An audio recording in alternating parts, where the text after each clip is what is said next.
Alhamdulillah, wa salatu wa salamu ala moulana rasulillahi wa ali wa sahbihi.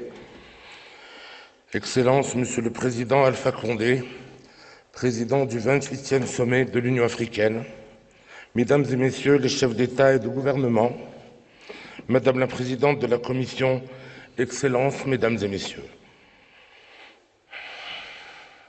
Il est beau le jour où l'on rentre chez soi, après une trop longue absence.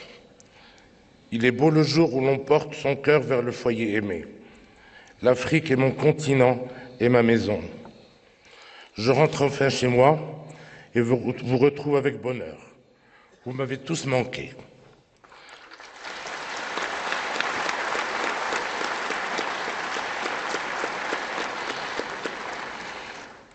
C'est pourquoi, mes chers frères chefs d'État, sans attendre la finalisation des formalités juridiques et protocolaires au terme desquelles le Royaume siégera de nouveau au sein de l'organisation, j'ai tenu à faire d'ores et déjà ce déplacement et à m'exprimer devant vous. Le soutien franc et massif que le Maroc a recueilli témoigne de la vigueur des liens qui nous unissent. Le retrait de l'OUA était nécessaire. Il a permis de recentrer l'action du Maroc dans le continent, de mettre aussi en évidence combien l'Afrique est indispensable au Maroc et combien le Maroc est indispensable à l'Afrique. Nous y avons réfléchi mûrement et c'est à présent une évidence. Il est l'heure de rentrer à la maison, au moment où le Royaume compte parmi les nations africaines les plus développées et où une majorité de pays membres aspirent à notre retour. Nous avons choisi de retrouver la famille.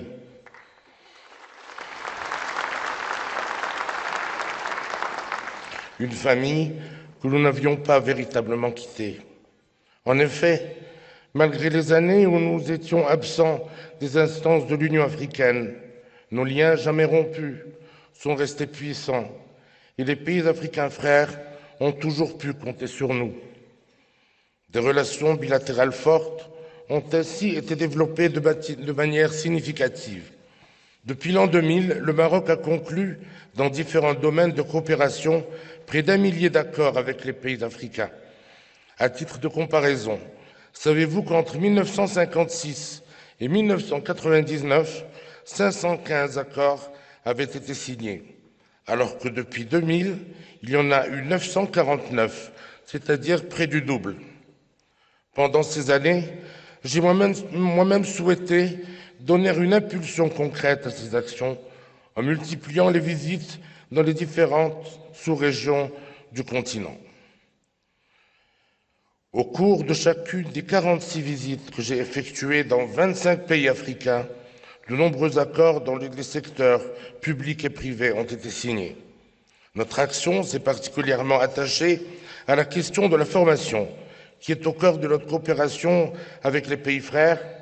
Ainsi, des ressortissants africains ont pu poursuivre leur formation supérieure au Maroc grâce aux milliers de bourses qui leur ont été accordées. Par ailleurs, des projets stratégiques d'envergure ont été mis en place lors de mes visites dans ces pays. En premier lieu, j'ai eu le plaisir d'initier le projet de gazoduc africain atlantique avec mon frère, son Excellence M. Mohamed Buhari, président de la République fédérale du Nigeria. Ce projet permettra naturellement l'acheminement du gaz des pays producteurs vers l'Europe, mais au-delà, il bénéficiera à toute l'Afrique de l'Ouest. Il contribuera en effet à structurer un marché régional de l'électricité et constituera une source substantielle d'énergie au service du développement industriel, de l'amélioration de la compétitivité économique et de l'accélération du développement social. Ce projet sera donc créateur de richesses pour les pays et les populations riveraines, créant un mouvement décisif d'impulsion et entraînant l'émergence et le développement de projets parallèles. De plus, il permettra d'établir des relations bilatérales et multipliera des multilatérales plus apaisées et fera ainsi naître un environnement propice au développement et à la croissance.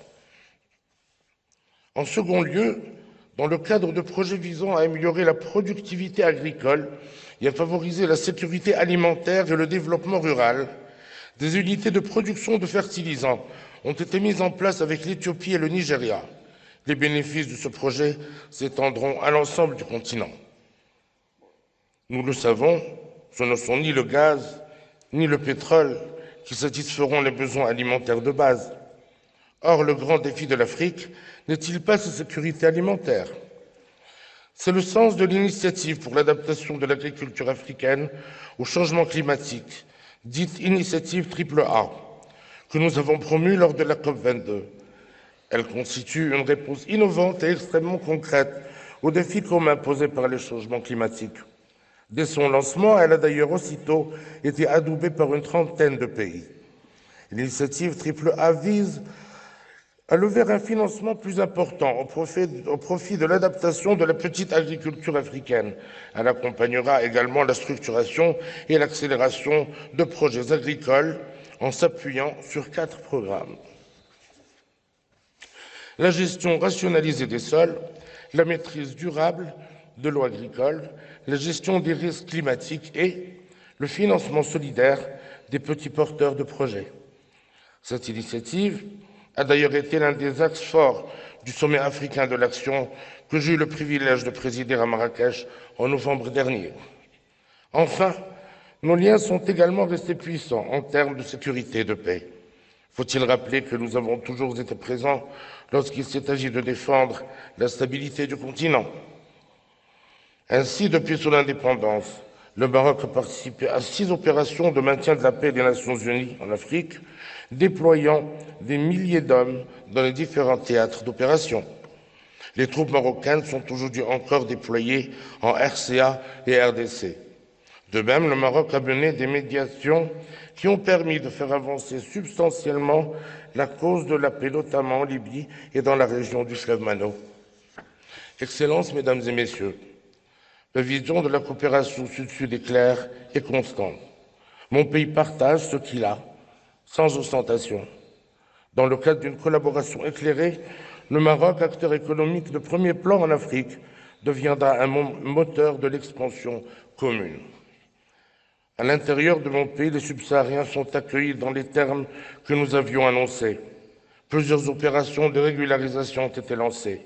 La première phase avait déjà bénéficié à plus de 25 000 personnes.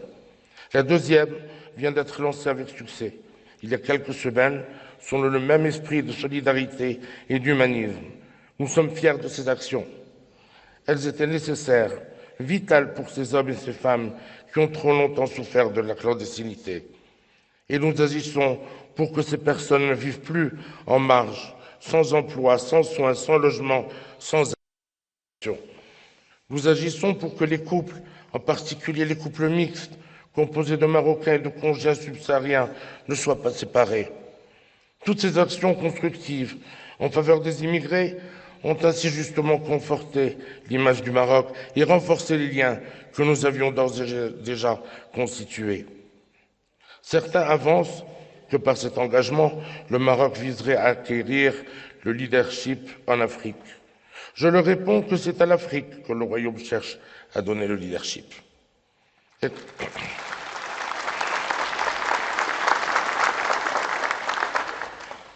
Excellences, Mesdames et Messieurs, nous n'ignorons pas que nous ne faisons pas l'unanimité au sein de cette noble Assemblée. Loin de nous l'idée de susciter un débat stérile. Nous ne voulons nullement diviser, comme certains voudraient l'insinuer. Vous le constaterez, dès que le Royaume siégera de manière effective et qu'il pourra apporter sa contribution à l'agenda des activités, son action concourra au contraire à fédérer et à aller de l'avant. Nous avons participé à l'avènement de cette belle construction panafricaine et nous souhaitons tout naturellement y retrouver la place qui est la nôtre. Pendant toutes ces années et sans ressources naturelles, le Maroc est devenu un pays émergent, à l'expertise reconnue. Il est aujourd'hui l'une des nations les plus prospères d'Afrique.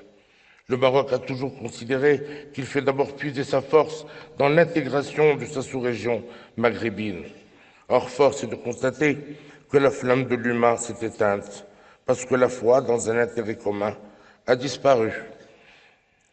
L'élan mobilisateur de l'idéal maghrébin, promu par les générations pionnières des années 50, se trouve trahi. Aujourd'hui, nous constatons avec regret que l'humain est la région la moins intégrée du continent africain, sinon de toute la planète.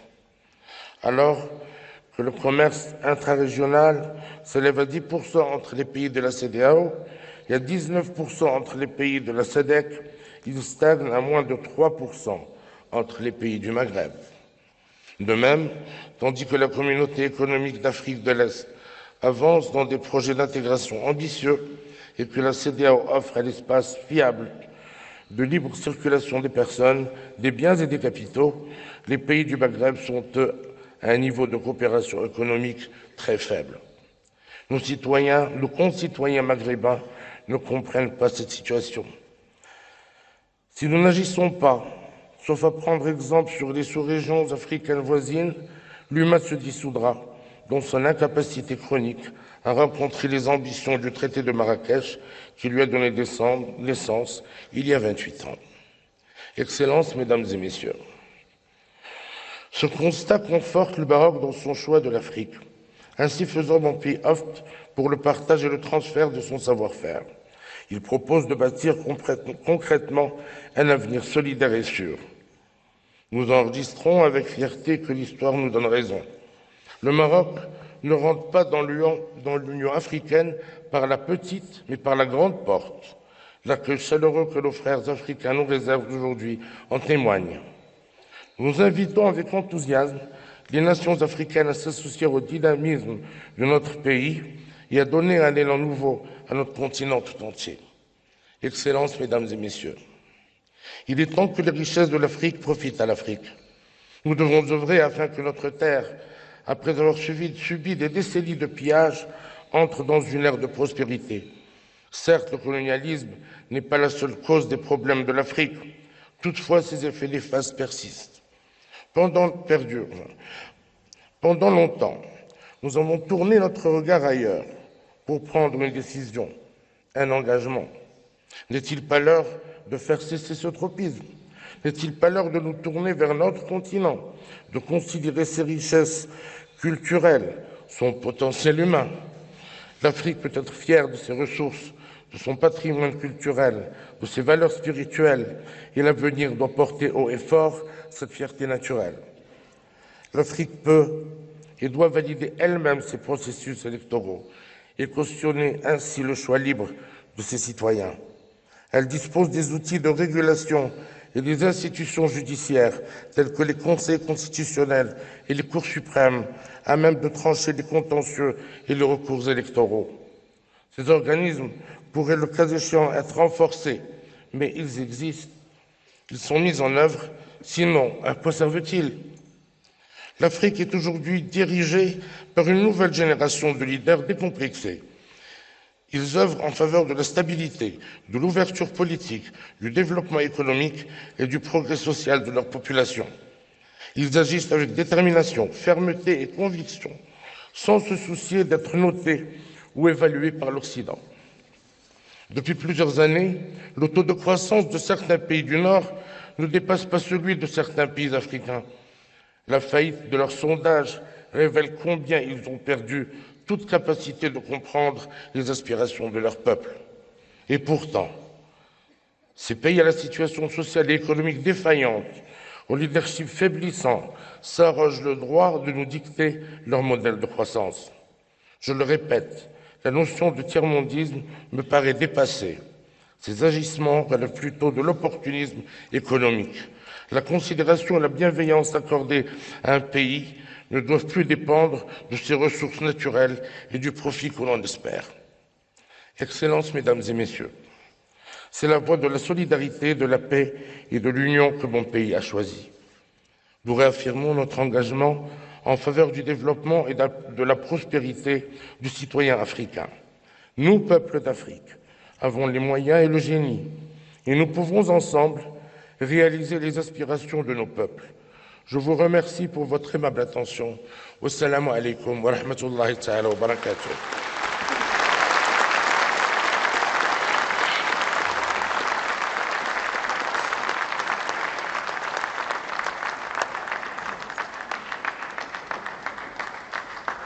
Peace.